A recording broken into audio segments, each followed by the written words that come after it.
Hello people, welcome back to the Just Joe Football Show, and it's time for the big match preview. It's Leeds United versus Manchester City. I haven't done an opposition preview for a while, but I wanted to get Big Steve on the channel. I know he's had a few things to say about Bielsa in the past. I'm a massive fan of the Big Six. Steve is a mainstay on that show. It's absolutely brilliant. So I wanted to get him on and have the opportunity to have a chat with him. The links to both Steve and the Big Six channel will be in the description, so make sure you check them out. But I assume you've already been watching, unless you've been living under a rock. But it's the GOAT YouTube show for me. It's the best. Steve, how you doing, mate? All right?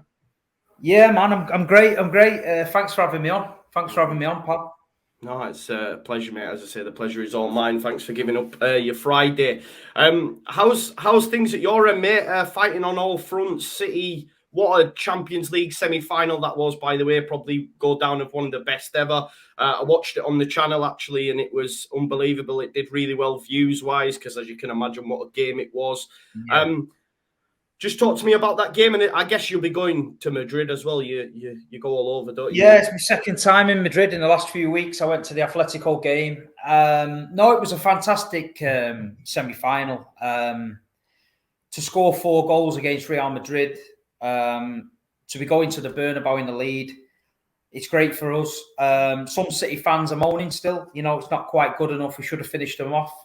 I do get that. In an ideal world, we should have finished them off. But we literally went toe-to-toe with them. And you know what? If you can come out of a game scoring 4 goals and they score 3, you've won. If we go over to the Bernabeu and we score 4, they score 3, we've won. So at the end of the day, I enjoyed it. I thought it was a great Champions League night, great atmosphere, great football. I mean, you've got like Modric and Benzema rolling back the years. You had Kevin De Bruyne, you know, dictating midfield. You had Fernandinho coming on 37 at right back, setting up Foden's goal, then getting caught. And then giving it away. It was class, so the game had everything, man.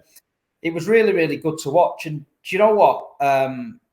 This is the business end of the season for us. This is the nervy end of the season. We're in a really, really good position in the league. You know, it's in our hands. We've got Liverpool breathing down our neck, who are a great side.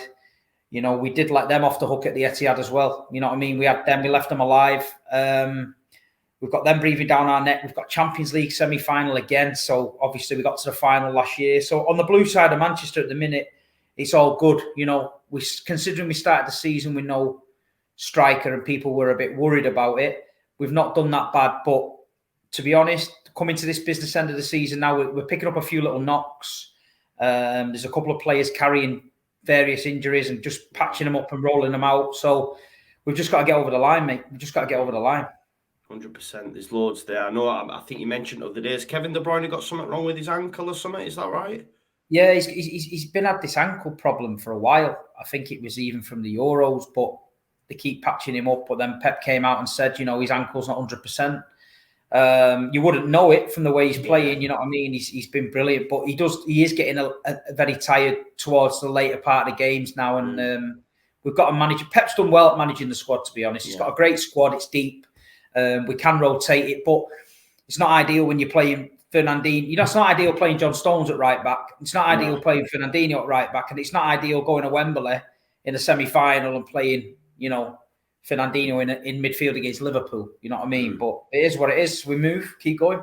Yeah, and you know, you've mentioned obviously the squad there, and it has got a few issues. I think Cancelo will play obviously at the weekend because he was suspended, wasn't he, for the European game. Do you think he'll go in at right back, and will he keep Zinchenko at left back, or how will the side look? Because obviously, with you still having a job to do in Madrid, like it's still in the balance. What kind of changes will we see?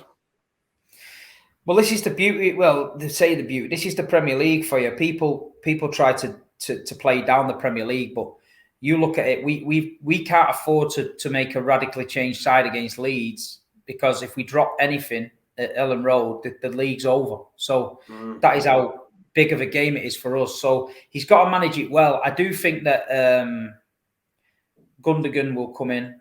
I do think that Grealish will have to come in because he's not played a lot of football. He's been rested in for some reason. Grealish will come in. Sterling might come in. And then, the fullback situation, it's whether he keeps Zinchenko in because he's getting his rhythm. He's starting to play really well. Cancelo at right, or you might see Nathan Ake play at left back, which he's been doing every now and then. I don't know. It depends who you put out on that right hand side, I think. Yeah, I'm really impressed with Zinchenko. You know, I look at him and I thought he played well against Madrid. I think his passing's unbelievable, and to think he only paid like 1.7 million or something, I think, for him. It's well, mad. he was a number 10. He was a number 10 for Ukraine, and he's turned him into a left back, and he went on loan out at PSV Eindhoven, and he didn't get any game time. They sent him back. He wasn't good enough, and then we nearly sold him to Wolves for about 8 mil. We'd accepted the bid. He was ready to go, but he said he wanted to stay and fight. And I think Pep likes that. And then obviously Pep's turned around and said, look, you're going to be a left back. And the kids took to it. You know what I mean? If Pep Guardiola says you're going to be a left back, he made Fabian Delph a left back in a Centurion season. You know what I mean? So at the end of the day, he's really come on, and he's a different left back to Cancelo. Cancelo sometimes bombs forward and his passing's not as good as Zinchenko, so he can get caught out, put us on the back foot. With Zinchenko, he very rarely misplaces a pass. Yeah. So he's very, very steady. So, I mean, I'd play Zinchenko. I'd have no issue with it. Yeah, no, 100%. I think, like, if we had Zinchenko, he'd be playing in midfield. But like you say, Pep moves players around. And it reminds me a little bit of Bielsa, because, like, when these top coaches, I know you have your opinion on Bielsa, but, like, he came in and when he went round that dressing room straight away, he told Calvin he were a DM and he'd never played there before in his career. And he was like, are you sure? Me? And he went, yes, you. And then look at him, he went and started for England in that position. So these managers have just like a totally different outlook to anyone, really. Should we chat about Bielsa now, mate? Do you want to give me your thoughts on it? Because when you asked to speak to me about it before, I was up for it, but I was thinking, I don't know, he's going to hammer him, and I can't take that. No, listen, I do think Bielsa's a great coach. I do think he is. But what I was trying to say is he come towards the end of it and it was turning sour. I mean, you've seen the great managers like Arsene Wenger and that stay too long at a club and it goes sour and people get too attached. And in the end, you forever fight in his corner, but you only have to open your eyes to see on the pitch. Now, I was looking at Leeds going to away games, getting pumped 7s and 6s and 5s. And I'm looking at him and he's sat on his little bucket and I was like, he's not inspiring me with confidence. And then then you go out the week after and you win 4-0 or you win 3-0 and everyone's happy. But there needed to be a change, because what I think with Bielsa, I think that he demanded a certain level of the players. And early on in the season, they can give that week in, week out because they're fresh. But just as you come into the business end of the season, a lot of them players were struggling. And I don't think the Leeds squad was big enough to do what he wanted it to do. So when you got all them horrendous injuries and you were patching the team up, to ask to play with that intensity that he demands, it was killing you. So from an outside looking in, I was thinking, you know what? He only knows his way to play. It's his system. It's great. If he had a Manchester City-sized squad, he'd be world class, because he's got players to come in like for like, but he didn't. And the Leeds got loads of injuries, and I could see he was struggling. And I just thought, you know what? It's time for a change. He got you out of the shit of the Championship. He got you in the Premier League. You don't want to throw all that away by going down. And I think getting rid of him was the right time. And you look at the way you are now. I mean, some Leeds fans don't like Marsh, but I think you're not getting pumped off anybody. You know what I mean? You're a lot more steady and you're picking up results. And I think, look, you know, it's better to stay in that Premier League. And I give all credit to the board, because it must have been a tough decision, because everybody in Leeds loves the man. And to go and sack him, it was going to cause divide, but it took a pair of bollocks to do it. And whoever was the man that did it. You know what I mean? And it could have backfired. You could have gone on a horrendous run now, and everyone had said, you should have kept Bielsa. But at the end of the day, it looks like you're going to be all right for me. And so, yeah, I was on the Big Six. I was calling him the Muppet on a bucket. He sat there looking at the floor and all that. Bit of tongue. I was fuming, bro. I was like, why is he doing this? I know, mate, I've got Leeds fans, mates of mine, I'm going to meet on Saturday, and they would say the same. Steve, man, he's not the Muppet on a bucket. Yeah. I said, well, he's just not filling me full of confidence. But look, you've moved on from it. Big credit to him. You know what I mean? Even just the whole thing about not learning English and all that with the translator, it just seemed a bit weird for the amount of time he was there. You know, not even to attempt it. But you'll know better than me. I just got a feeling that if I'm in a dressing room and the manager I can't communicate as such, it all felt a bit mismatched to me. You know what I mean? But you guys love him in it, so I'm not going to kill him anymore. Exactly, man, and the whole like not being able to speak English thing, he could. It Yeah, was a choice, like with the media, because it's never really he's never had a great relationship with the media, and he's not one for letting them, mince his words kind of thing and change them, as we've seen. Jesse Marsh was, could you say was misquoted slightly, but he came out and spoke on TalkSport and he said, the reason we've got so many injuries, the training methods, and it comes across as him having a go at Bielsa. So then me as a Bielsa stan, I'm going, you can't talk about the king like that. And that's what happens sometimes with the media, you know what I mean? It can switch things. So I think it was a choice, but listen, I think, we'll know at the end of the season whether or not it was the right decision. Listen, I've got a tattoo of the man on my body, bro, and he was only with us for 3 years. You know what I mean? So it shows my God. I know. This is why when you're calling him the Muppet on the bucket, I'm like, nah. Half of Leeds, I think half of Leeds have got tattoos of him, aren't they? Kids are named after him. Yeah. No, shit. Yeah, you're not far wrong, mate. Sorry. So yeah, it's he's had a big effect in such a short space of time. But you've mentioned, obviously, we've switched it up. Jesse Marsh, we've started to get results. We're unbeaten in 5. We do seem to be a lot more defensively resolute. The football going forward looks poor for me, and I'm not enjoying it. That's just, but at the minute, it's all about points. Yeah. Come next season, if we're still in the Premier League and we're still playing that way, I will be like, I'm not about that, but it is what it is. At the minute, we just need points. But are you more confident that with Marsh being in charge, or would you have been, more confident, say, if Bielsa's still there? Because Bielsa did take 4 points from City last season. Earlier in the season, we get spanked 7-0. It's embarrassing. It's not great. But do you look at Marsh and think they actually may defend really well, 10 men behind the ball kind of vibe? How do you think it'll go? Yeah, I mean, we're coming up against that low block a lot of the times, and we did go through a little patch where we were struggling to get through these kinds of setups. We were side to side. It was very, very slow, and we couldn't unpick the lock. But last few games, we came up against Brighton, who were on the back of a couple of good wins at Arsenal and Tottenham. First half we struggled. Second half we upped the game and we got the result. Watford came. People were saying it was a banana skin. We put 5 past them. We went to Turf Moor. Burnley, they were fighting for their lives. We won there. We had Liverpool in between. Etihad, you've seen it 2-2. Man United derby. Oh, you're going to drop points. It's Man United. Dealt with them. So we're on a good run. You know what I mean? We've been to Madrid. We got the job done over there. We were on the back of this fantastic game. So the momentum's with us now. It's building. Liverpool have got great momentum. Yeah. They're a bit ahead of us in the momentum stakes, but we're building it. And Leeds is going to be tough. I don't think any Man City fan thinks we're going to go there and walk over. There's a lot of them who are shitting themselves about it. It's just a Man City way. We've just got to do our job. You know what I mean? I'll take a 1-0 tomorrow.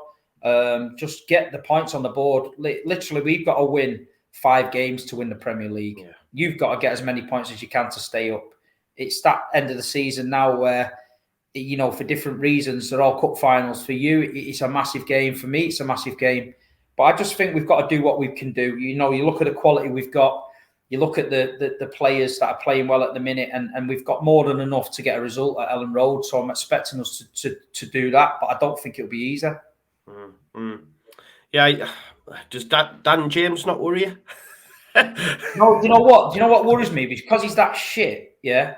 He worries me because he's that shit. And shit players sometimes come back and bite us on the arse when you don't least expect it. So I'm just hoping, Dan James, he's pacing it, but I think you got dragged into that one there. I don't think you needed to sign him, to be fair. Yeah, so it was a lot of money. And I think he'll be leading the line. I think maybe, look, against Palace and that, I understand people not wanting him to start up front, and he wants to play on the wing, and we seem to be playing so central at the minute under Marsh. We don't really need wingers. That's why Rafinha, for me, is looking a bit ineffective at times and is your best player. So should you be playing with width? There's loads of questions for me. But I think Dan James, what he will do, because you will have a lot of the ball, it'll give us an outlet. It'll give us an outlet. Yeah. Calvin will play. It'll get us up the field, because I do think that we're going to be under the cosh a lot. I don't see how we can keep you out. I was looking at the head-to-heads, and there's been more than 2.5 goals in 8 of the last 10 games between us. both teams to score in 5 of the last 7. So I do expect there will be goals. I just see City getting more than what we can, to be fair, you know. Ruben Diaz is back, and to be honest, it's made a massive difference. Just where I sit in the south stand behind the net, just watching him, the way he barks orders across and the way he's pulling fullbacks back, because City sometimes get a little bit excited, and that's our downfall, and we get too far up the pitch and lose possession, get caught on a counter attack. We drag all the centre halves over. It's all mishmash. Next minute, bang, we conceded a goal. So we can be got at, but you've got to be brave if you want to get at us, because you've got to leave yourself wide open. And the problem is, when you do that, we're in, and it's very rare, you know what I mean, that we don't score. Yeah. And will De Bruyne play? Because I know Pep's been saying, like, I think he was quoted the other day saying in transition, like, De Bruyne is the best player in world football. Will De Bruyne play? What I would do personally, I would start Grealish in centre midfield with with Gundogan and Rodri. And that's what I would do. And I'd leave De Bruyne on the bench, and I'd see how the game goes. And if we do all right in the first half and we're winning and we're comfortable and we can get a full game with a win and not play him, I think that'll do him the world of good. But if we're in the shit and we need a spark and it's slow and it's not moving right, then bring him on. I just think he needs a rest, because the last thing we want is if he plays and hurts himself, God forbid, touch wood, find some wood, touch wood. Otherwise, our season will be finished then without him. And I think it will be. I think it will be quite a feisty affair. I think under Marsh we've started to get that dirty Leeds tag again. I think Patrick Vieira said it after the Palace game. I think we're on course as well, Steve, to break the record for the most yellow cards, I think, in a Premier League season. Well, we've come up against the Atletico Madrid, who true. Wow, yeah. And we went to the WrestleMania in Madrid, I called it, and we got away with it. But we come out of it with injuries. So last thing we want is you lot doing the old dirty Leeds thing and getting the crowd going and kicking us to death. Yeah. Well, do you know what? There's a little bit of retribution in that area, because I don't know if you remember last season where Fernandinho absolutely poleaxed Rafinha. Do you remember when he was on and he was out, mate, for a good few weeks? It was so frustrating, man, because it was more like a dead leg, but he'd absolutely poleaxed him. But look, I like City. I don't get all this, it's the oil and all that, whatever. It's never been about that. I do enjoy City. I think more so, and same with Liverpool, because I can't stand Chelsea and I can't stand that team from across the Pennines. So to see you's doing well, and I'd like City to win the Champions League. I want Pep to get rid of that stain that people try and throw. They have won the Champions League. I want them to do it. Obviously, Liverpool play at half 12 against Newcastle. Newcastle are in a great run of form. And then I think Liverpool have got Spurs the week after. Yeah. In terms of like pivotal moments in the title race, because I think Liverpool after that have got some really easy fixtures. These next 2 weeks for me, because I think you play Newcastle the week after as well. Yeah. It's really like do or die time in the league. No, it's going to be tough, mate. Listen, you can see it in other leagues. I think Inter Milan got beat off Bologna the other night. They're in a race with AC. The pressure is, you can feel it. Every game you're going into now, you can feel it in your chest. And it's like tomorrow morning when I get up, when I start thinking about it, it'll start getting that feeling as well. And it's these title run-ins, man. For Man City fans, we're in dreamland. You know what I mean? The last few years, the trophies we've won, they're brilliant. So even if Pep Guardiola didn't win the Champions League, I mean, he'd still be our greatest ever manager. And like you say, we're building a legacy here. We're building our own history now. We're building. We've not only built a football team. We've built a football club. We built a football club that was notoriously badly run, a sleeping giant. We had fans blinded by loyalty, a little bit like Leeds. You know what I mean? We'd follow them all over Division 2 because we love the club. And now these younger generation of kids, they ain't got a clue, because when the football team actually needed the fans, when the club was really, really in the shit, our fans turned up week in, week out, and we kept this club afloat. So we won the lottery with Sheikh Mansour. What he's done at Manchester City on and off the pitch and around the area is unbelievable. And listen, when people are always going to throw stones at Manchester City, we get that, but we don't care. You know what I mean? We're on a football journey that it won't be beaten. You know what I mean? Yeah. And you know, in the next few years, you know, Pep might leave. We might have a spell where we're not at the top table, but we won't be going into meltdowns like the other mob over the road. The entitled, you know, the entitled. Swinging in the car park, mate. Swinging in the car park. Mate, if it ever comes to that you won't see me at football again. If my fan base starts swinging in the car park, I'm gone, because that's just, it's embarrassing, you know what I mean? But at the end of the day, you know, it is what it is, mate. We're on this journey now. We're supposed to be signing the big Norwegian fella in the summer. So, mate, I love the guy. Obviously, you know, this history with both clubs. Like, he still wears. He was pictured at Dortmund training wearing Leeds United shorts. I mean, seen it. He asked Stuart Dallas for his shirt after they played Northern Ireland, you know, and I can't wait to see him in the Prem, and I'm so glad he's gone to City. There's a little part of me thinks, oh, if we'd have never got relegated and then we'd have still been there, you never know where we'd have been. But it is what it is. Like, I love him, man. No, he's great, mate. He's great, and like you say, what signing that'll be. It'd be brilliant for us. I mean, we've rode this season out with no striker, and we're doing fantastically well with this false nine. But there has been games where we've needed a goal, and it would have been great to have an option of a striker, because I feel that we don't whip the ball in enough with enough pace, and we did it against Watford, and Gabriel Jesus got on the end of it, and then it seemed to wake us up as if to say, "Oh right, yeah, if I do whip it in, someone will get on the end of it," because we're always checking back. It was getting a bit stale. This is why I'm talking about Jack Grealish. I mean, Jack's had a good season. Depart what the media say. Jack Grealish has had to come into a Manchester City team. He's had to come into a Pep Guardiola system. Everything he learned at Aston Villa, the way he played, had to go out the window, because you can't do that at Man City. He was always on the floor at Villa getting free kicks and stuff. You can't do that at Man City because it disrupts our rhythm. And what he's done is he's had a bedding in season, so the media can call him a flop, and all rival fans can call him a flop. But we didn't expect that of him. We've seen Mahrez come in and struggle. We've seen Cancelo come in and struggle. We've seen Leroy Sané come in and struggle first year.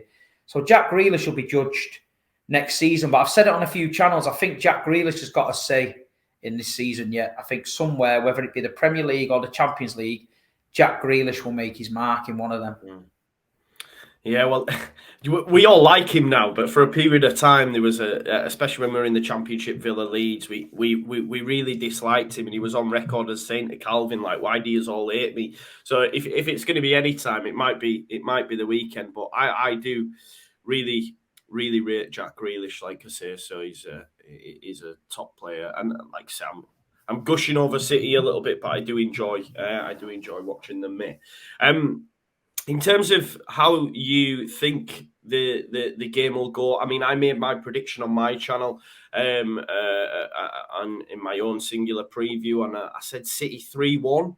I do fancy Leeds to be involved in the match. It's not going to be a walkover. I can't see that under Marsh, and that's probably a good thing. I think this will be the test for him anyway, because, you know, Bielsa regularly beat teams below us. It was the teams above that we struggled with, especially towards the end. So this will be the first real acid test for Marsh. But I think just City will have maybe too much. But what I'm looking for personally is a plan against these big sides, because after City, we've then got Arsenal, we've then got Chelsea. So it'll give me an idea of how we're going to tackle them games, and they're a lot easier on paper to play than what City are. But yeah, I still see City winning it, and probably will win the league, I think, and maybe the Champions League. But I'll say 3-1 City, mate. How does it go for you, Steve?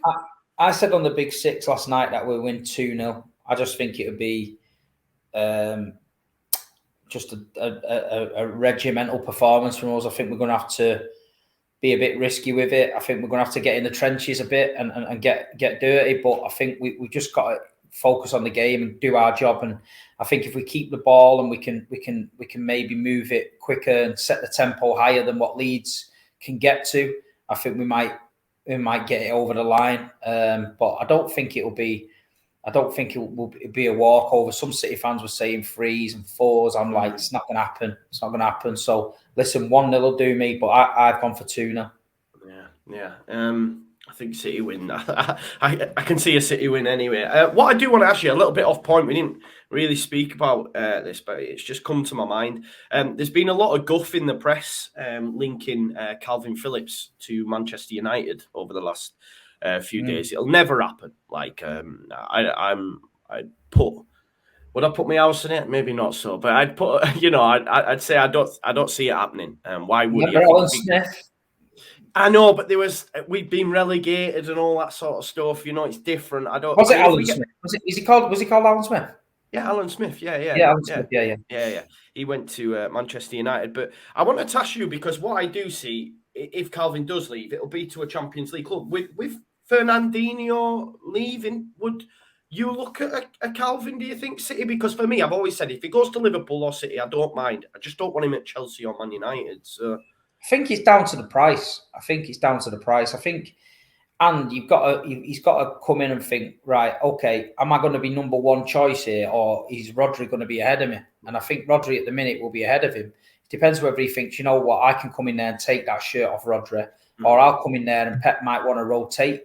Because at the minute, we can't really rotate Rodri and Fernandinho, because Fernandinho's not that man anymore. He's 37 years old and his legs have gone, and he's literally... He's helped us out this season, but he's not. The way we play is too fast for him. So Calvin Phillips, the way he played for England, we know him and Declan Rice are probably the best two at doing that DM role. We've got a young Belgian kid that we bought from Anderlecht called Romeo Lavia. And he's on the fringes of the first team. He's a DM. So I don't know whether City are going to go in next season with maybe this kid stepping up and hopefully he's the backup, or we are going to cover our ass and get someone. I mean, depends what kind of money Leeds want, because if we're spending money on, if we buy Haaland and then we've bought Alvarez, the Argentinian striker, who's fantastic. You don't know what it leaves in the pot for a DM, and we need a left back after Mendy's on his breaking strange ways. So we definitely need a left back. So I don't know, but he'd be great for us. I think he'd be a great player for us. Yeah, 100%. Yeah, 100%. And we'll just finish, mate. Just on that team from across the Pennines, Manchester United, obviously not well liked in Yorkshire or Leeds. How sweet has it been, mate? Because whenever you speak about it, I connect with it so much. Like obviously, the time during the 90s, all my mates growing up were Man United fans. That some of them have never even stepped foot in Manchester. It was just so frustrating. And now it's so enjoyable watching them implode. Just talk to me how that must feel for you, being so close to it. Obviously, red and blue, the other side. See, the thing is with them, they made our life hell, in Manchester for all them years, and they didn't even lay off. Like when we went to League Two, they didn't even lay off. They kept with the chants about City, and they kept with the banner on the Stretford end, and they literally never let it go. So they thought they was so far in front that their day with Man City will never ever come.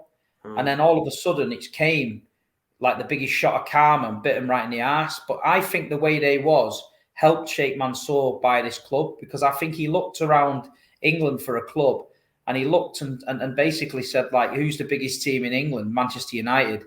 Who's their rivals? Manchester City. They've not won the league for 40 odd years. And he's probably thought, you know what, I fancy a bit of that. So he went in and got Man City. And I'm not being funny now. We're dominating them on the pitch, but we're dominating them off it as well. The whole football club has been rebuilt from top to bottom, and they've been left behind. The roof's leaking at Old Trafford. There's rats on the pitch. The training ground's a shithole. Do you know what I mean? All the kids in Manchester are bouncing about in city tops. It's literally gone full 360. Yeah. But they're in denial, mate. They don't see it. And the day that they start realising that it's bit them on the arse is the day that they have to change. But they're so entitled. They think that this famous Man United and all that, them days have gone, man. Yeah. Them days have gone. We go to that ground now, it's a training session. We just knock it about. But for us as Blues, it's brilliant. It started with that 6-1. That 6-1 at Old Trafford was where they knew, shit, the noisy neighbours, not in my lifetime, the noisy neighbours have took over the whole street, man. And that's when they thought, you know what, these ain't going away. Oh, the oil's going to run out. Sheikh Mansour's going to go bankrupt. What happens when he leaves you in the shit? It's not happening, mate. We own 12, 13 football clubs all around the world. The City Group are buying all the young talent in Brazil, putting it in clubs all around South America. You know, we've got a conveyor belt of kids coming off that you can't believe. We just won the Premier League 2 years on the bounce. But in the Champions League semi-final, we were final last year. We're Premier League champions. We win 5 games, won the league. It's dreamland, mate, and it's everything. It's everything you could never imagine it as a City fan. You know what I mean? I said it on the Lad Bible. I remember having a conversation with a pal and said, if we win the FA Cup before I die, I'd be happy. And he's like, yeah, I would too. And that's where we are as Man City fans. We were never arrogant. We're not arrogant now. You might get the Klingons that jump on the Man City bandwagon now, but the real hardcore, the ones that stayed in Division 2, they're still there. Do you know what I mean? And the way it's going now, we deserve it, man. We deserve it. No, I hear you, man. I hear you, because obviously we've been down there as well, and that's what I seen that video. It did the rounds on Leeds United Twitter as well, because it was class, that little speech he did. It was brilliant, man. So fair play, Steve. They forget about City fans like me. The social media, they get a lot of City fans on who never been to the games, never been to the ground, and all of a sudden they think all City fans are like that. But listen, I've met some fantastic supporters, Man City fans, over the years, and they still go into this day. And the way we're playing now, it's a pleasure for us to watch, and I feel very privileged and grateful that Sheikh Mansour and Khaldoon have put this team together. And listen, one day, if the good thing is with us, right, Joe, if it all blew up tomorrow and we went back and we had no money, we'd go back to being Manchester City, the Manchester City that we always loved, and the Manchester City that we've dealt with before. So we'd still be there week in, week out. Some of these other clubs are having a full-on meltdown because they're 5th in the Premier League. You've been in the dark days following Leeds. Leeds United fans have stuck behind their club through thick and thin. They're a proper fan base. And these young kids now, they don't know about Man City's history. And like you say, you speak to anyone older and they always remember clashes with City and the fans being loyal and all that stuff. And it is what it is. But I take it on the chin. You know, it comes with the territory. You're at the top, mate. You're there to be thrown at. So. And football's cyclical, innit, man? It goes in cycles, and it's your time right now. Enjoy it, man, while it lasts. I hear it. Steve, honestly, thank you so much for taking your time out and coming on the channel. It's been a pleasure having you. Enjoy your time in Leeds. Enjoy the game. And we need points, bro. Otherwise, I'd say go win the title. So, like, hopefully Liverpool lose against Newcastle and then we can get some points against May the best team win, mate. May the best team win, man. And are you going to the game? Yeah. I aren't, mate, this weekend either, you know, and I've got something at home, but my mate's got my season ticket, which is disappointing, because I'd have come and hunt you down, mate, and ask for them selfies and that. Yeah, man. No, any Leeds fans, if I see them, say hello, make sure you're nice. But no, I'm looking forward to it. I'm going to get there early, I think, going up with my mate, and literally then I'm back from there and I'm straight to Madrid. I've got London Monday and then Madrid Tuesday, so I need some factor 50 for me head to keep getting burnt on these Euro trips. Jet setting, man. I look on with envy, man. I look on with envy. Jet setting around the football time. We'll get our time again, I'm sure of it. Give me a Europa League conference. I'll take anything at this point. But yeah, thank you, Steve. And listen, enjoy your day out, mate. Nice one. Cheers, mate. Bye.